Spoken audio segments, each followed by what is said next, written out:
में जो उनका योगदान था वो तो था ही, और मैं बहुत भाग्यशाली रहा हूँ कि उनके योगदान की प्रत्यक्ष गाथाएं हमें अपने जीवन में सुनने को मिली है। वो जिस जिले से आते थे, खेड़ा जिले में करमसद करके एक नगर है, खेड़ा जिला हुआ करता था, अब आनंद जिले में वो चला गया, खेड़ा जिले का विभाजन हो गया है। वहाँ मैं डीएम रहा हूँ, अविभाजित खेड़ा में भी, और फिर बाद में जब विभाजित होकर के आनंद जिला बना जहाँ उनका निवास स्थान है। और वहाँ गांव गांव में, मतलब हम लोग कई बार शायद आने वाली पीढ़ियाँ, इतिहास ठीक से बीच में नहीं लिखा गया, तो आने वाली पीढ़ियाँ इस बात को शायद मानने में उनको मुश्किल होगी कि कितना बलिदान, कितना संघर्ष सरदार पटेल, उनके परिवार ने और उनके नेतृत्व के चलते वहाँ के लोगों ने किया है। लोग, बुजुर्ग लोग दिखाते थे कि भाई साहब ये वट वृक्ष है, या ये पेड़ है, वो पेड़ है, इस पे इतने लोगों को फांसी दी गई थी अंग्रेजों के द्वारा। एक कुछ ऐसे गांव हैं जिन्होंने अंग्रेजों से लगान के मुद्दे पर मतभेद होने के चलते गांव के गांव पलायित हो गए थे, गांव के गांव छोड़ करके चले गए थे लोग। लेकिन उन्होंने कहा कि हम तुम्हारी लगान तो नहीं देंगे, तुम्हारी जो अनैतिक या अनलॉफुल जो लगान है वो हम नहीं देंगे, भले हमें अपना गांव। तो अंग्रेजों ने उनको गांव से बहिष्कृत कर दिया। और वो फिर बाद में ऐसा भी लोग बताए कि वह बाद में वहाँ के डीएम, कलेक्टर जा करके समझाने की कोशिश करते थे कि आप चलिए गाँव में, लगान अभी नहीं तो बाद में दे देना। तो उन लोगों ने कहा कि नहीं, हमें लगान देने पैसे की बात नहीं, हमें इसके रेट की या जो व्यवस्था है इसके विरुद्ध में हमारा संघर्ष है। तो इस तरह की गाथाएं हमें उनके नेतृत्व में, स्वतंत्रता संग्राम में जो उनका नेतृत्व था, उसको सुनने का मैं सौभाग्यशाली रहा हूँ, प्रत्यक्ष मुझे अवसर मिला है। उसी प्रकार स्वतंत्रता के बाद की अगर भारत की बात किया जाए तो आप सबको मालूम है कि हमारा देश अनेक रियासतों में बटा हुआ था। 563 रियासतें तो गिनती की है, लेकिन ऐसी और भी छोटी छोटी तमाम थी जिनको एकीकृत करके सरदार पटेल ने एक अखंड भारत का निर्माण किया। अखंड भारत के शिल्पी कहे गए, और उसी समय उनको लौह पुरुष की भी संज्ञा दी गई। ये सब हमारे लिए बहुत ही गौरव का एक इतिहास है, गौरवपूर्ण इतिहास है। दुर्भाग्य से इस इतिहास के इस पन्ने को तत्कालीन उस समय की कांग्रेस की सरकारों ने बहुत उजागर नहीं होने दिया। उसको दबा करके उनके योगदान को, देश के प्रति उनकी जो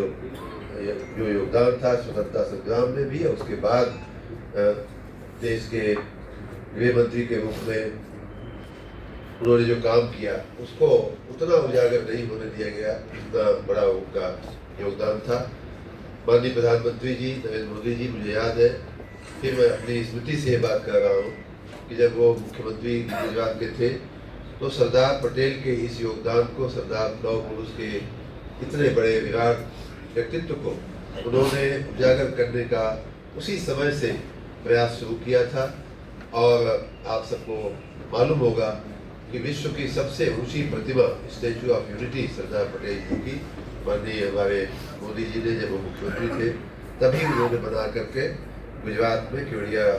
के पास वहाँ पूरे राष्ट्र को समर्पित किया था, पूरी दुनिया को समर्पित किया था, गुजरात को समर्पित किया था। तो माननीय प्रधानमंत्री जी सरदार पटेल के जीवन चरित्र से बहुत ही प्रभावित रहे हैं। अनेकों बार उनके मुँह से हमने स्वयं उनकी प्रशंसा, उनकी गाथाएँ हमने सुनी हुई हैं। जब वो प्रधानमंत्री बने माननीय मोदी जी, तो तभी से लगभग 11 वर्ष से हर साल 31 अक्टूबर को राष्ट्रीय एकता दिवस मनाने का भी माननीय प्रधानमंत्री जी ने निर्णय लिया है। और उसी के साथ देखिए, हमारे विपक्षी लोग जातियों में बांट करके, धर्म में बांट करके, ये अल्पसंख्यक है, बहुसंख्यक है, ये फलाना जाति का है, वो फलाना जाति का है, PDA, मतलब पूरा जातियों के आधार पर एक एक अक्षर लगा करके जो जनता को बांट करके अपनी राजनीति करते हैं। अखंड भारत के शिल्पी सरदार पटेल का योगदान इतना बड़ा है जो हमें दिखाई देता है। उससे भी बड़ा मैं बताऊं, एक और अनुभव आपको बताऊं कि अखंडता क्या होती है। अपनी मूल संस्कृति को छोड़ करके अपीजमेंट की पॉलिसी अपना करके अपनी विरासत के मूल्यों को छोड़ करके खाली एक वर्ग का वोट लेने के लिए जो राजनीति होती है उससे अखंडता या उससे एकता नहीं आती। आप सबको मालूम होगा कि जो मुगलों ने गुजरात के प्रसिद्ध सोमनाथ मंदिर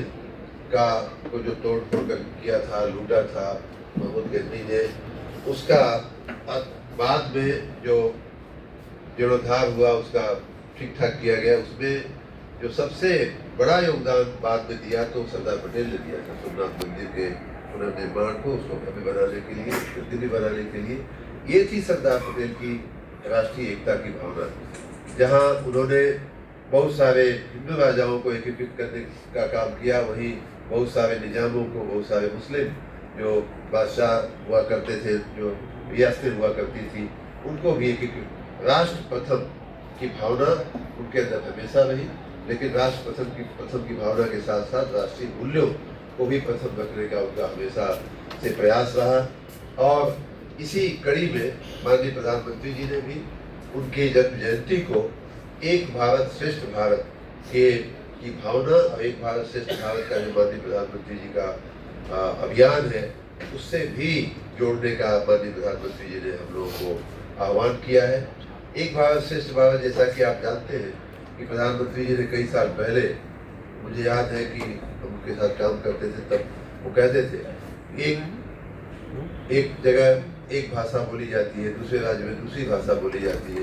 एक ही राज्य में कई बार इस कोने में एक भाषा, दूसरे कोने में दूसरी भाषा बोली जाती है, कहीं कोई कपड़ा पहना जाता है, कहीं कोई त्योहार मनाया जाता है। इन सब विविधता से भरे हुए भारत के विभिन्न क्षेत्रों को, विभिन्न वर्ग के लोग जो विभिन्न त्योहार मनाते हैं,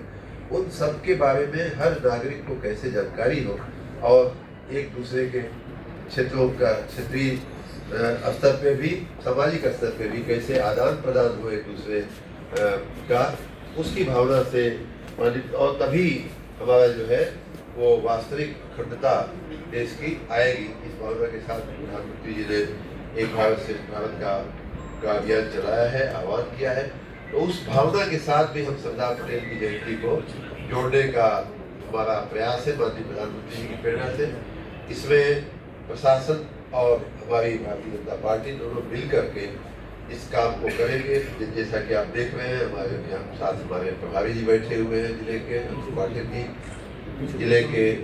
हमारे क्षेत्र, दोनों ही क्षेत्रों के नगर के भी माननीय गौरवी जी, जिले के माननीय विश्वकर्मा जी, विधायक जी बैठे हुए हैं, मीडिया की हमारी पूरी टीम बैठी हुई है। तो भारतीय जनता पार्टी इसको बहुत ही निष्ठापूर्वक इस जयंती समारोह को 150वीं जो जयंती है उसको मनाने के लिए हम लोग कृत संकल्प है। विशेष रूप से जो कार्यक्रम किए जाएंगे उनके बारे में मैं थोड़ा आपको बताऊं तो 31 अक्टूबर को जो उनका जन्मदिन का जो दिन है, उस दिन हम लोग रन फॉर यूनिटी आयोजित करेंगे, जिसमें सैकड़ों हजारों लोग एक साथ रन फॉर यूनिटी में भागीदार होंगे। लगभग 8 से 10 किलोमीटर की लंबी ये यात्रा होगी, रन होगा। ये हर साल लगभग कई सालों से, 11 साल से लगभग माननीय प्रधानमंत्री जी की प्रेरणा से हो रहा है, लेकिन इस बार उसको विशेष रूप से हम लोग आयोजित करेंगे। उसी के साथ हमारे बच्चों को लेकर के, हमारे समाज के अन्य लोगों को लेकर के, NSS, NCC, हमारे श्रमिक हैं, हमारे कार्यकर्ता हैं, रिटायर्ड आर्मी और एयरफोर्स और पुलिस के जवान हैं,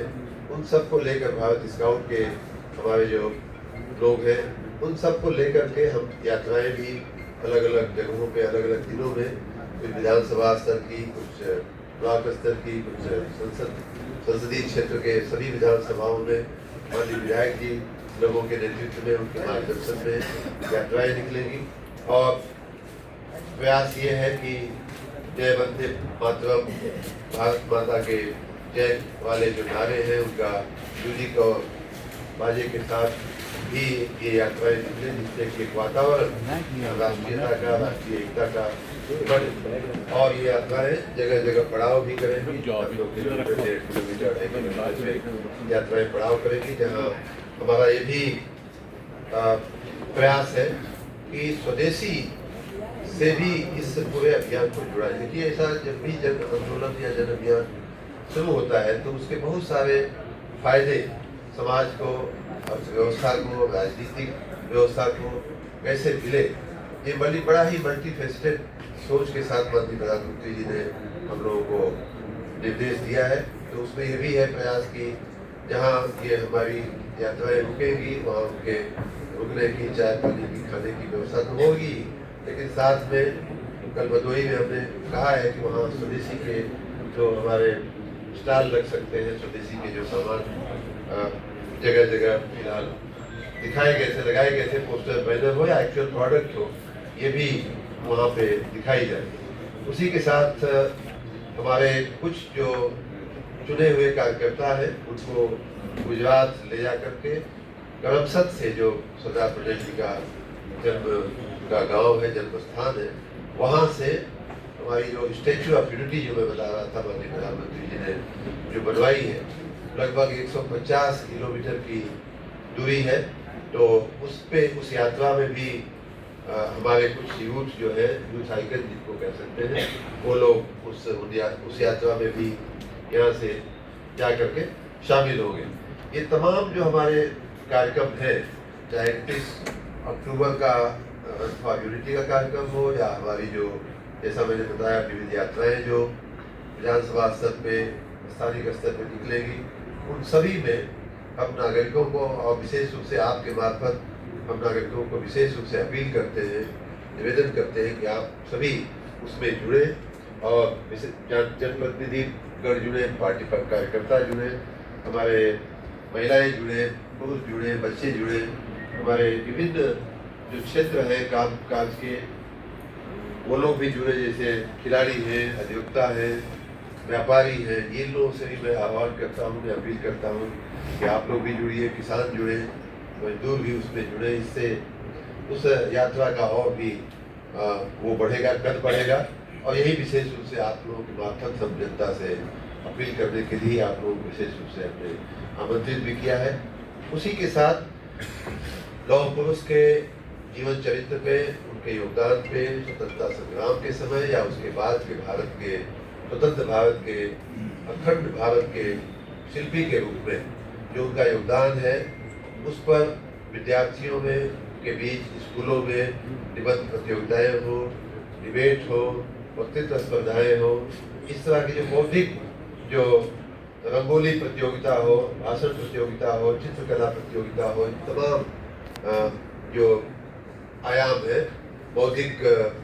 योगदान के, उसका भी हम लोग आयोजन कर रहे हैं सभी स्कूलों में और सभी जगहों पे हम लोग बातचीत हो रही है। इस कार्यक्रम का एक और हाईलाइट ये है कि पूरा कार्यक्रम भारत सरकार के युवा और खेल मंत्रालय के निर्देशानुसार, उनकी प्रेरणा से, और उन्होंने एक माई भारत करके एक अभियान छेड़ा है, मेरा युवा भारत करके, माई भारत करके, उससे भी जोड़ते हुए। और ये पूरा कार्यक्रम जो है सरकार और राजनीतिक हमारी भारतीय जनता पार्टी दोनों मिल करके इस कार्यक्रम को हम लोग पूरा करने वाले हैं। माननीय प्रधानमंत्री जी की प्रेरणा से, माननीय मुख्यमंत्री जी के नेतृत्व में, यहाँ बैठे हुए सभी नेताओं के नेतृत्व में ये यात्रा भव्य और दिव्य हो और लोगों को हमेशा हमेशा के लिए ये यादगार एक क्षण रहे। 150वीं जयंती सरदार पटेल जी की, इस भावना के साथ हम लोग सारे कार्य कर रहे हैं। प्रशासन को भी उच्च स्तर से, शासन स्तर से सूचनाएं आ चुकी हैं और पार्टी के कार्यक्रम भी बनाए जा रहे हैं, लगभग बन चुके हैं कि कहाँ से यात्रा, छोटी जो स्थानिक यात्राएं हैं, कहाँ से निकलेगी, कहाँ विराम होगा, फिर एक जगह विराम होगा, फिर वहाँ से एक नई टोली लेकर के बच्चों की और बाकी लोगों की चलेगी। तो इस प्रकार की पूरी एक डिटेल प्लानिंग, डिटेल एक्सरसाइज हो रही है। आने वाले दिनों में उसका भी आपको डिटेल मिल जाएगा। आप सब इस आमंत्रण को स्वीकार करके इस प्रेस कॉन्फ्रेंस में आए, उसके लिए बहुत बहुत धन्यवाद करता हूँ। और साथ ही